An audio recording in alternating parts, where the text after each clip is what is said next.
À la conférence épiscopale nationale du Congo Senko, une importante séance de travail a réuni ce jeudi 6 novembre 2025 le secrétaire général de la Senko, Monseigneur Donatien Cholet, et une délégation du Centre Carter dans le souci de renforcer la collaboration autour des enjeux de paix et de démocratie en RDC. Dans la salle des réunions de la Commission Justice et Paix, au centre interdiocésain de Kinshasa, Monseigneur Donatien Cholet a reçu une délégation conduite par Madame Beth Plachta, directrice associée du Centre Carter, accompagnée de Pej Alexander et de M. Romain Ravé, représentant pays en RD Congo.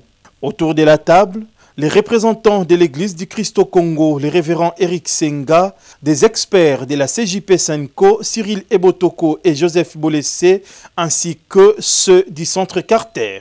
Pendant plus de 50 minutes, les échanges ont porté sur les processus électoraux, la consolidation de la paix et le rôle de l'Église dans la promotion de la démocratie. Eh bien, ce matin, l'ECC et la Senko étaient très honorés de recevoir la visite de la directrice générale du Centre Carter. Vous savez que le Centre Carter est un grand partenaire, surtout en matière électorale. Ce centre nous accompagne depuis des années sur l'expertise que nous devons avoir pour accompagner le pays dans le processus électoral.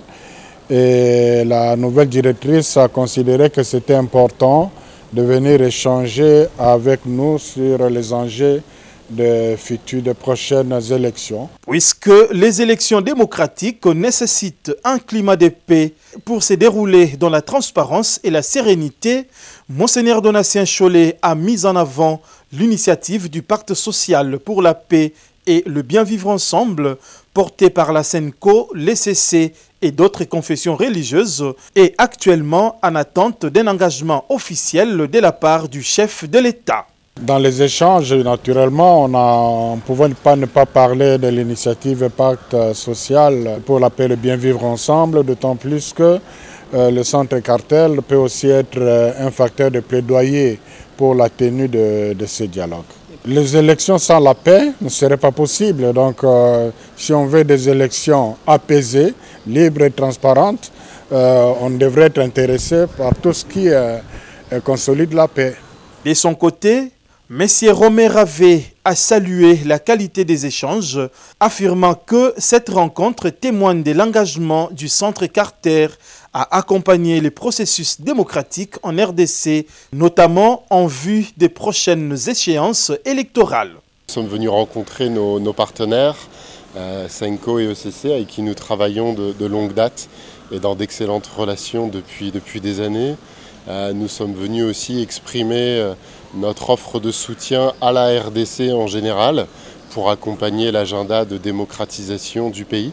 Le Centre Carter a observé chacun des cycles électoraux depuis 2006 et espère à l'avenir continuer de jouer un rôle utile à la RDC pour son chemin vers la démocratisation. Et nous sommes venus particulièrement remercier nos partenaires et leur exprimer notre soutien continu. Une collaboration qui s'annonce renforcée dans un contexte national marqué par de nombreux défis, mais aussi par de grandes attentes en matière de gouvernance et de participation citoyenne.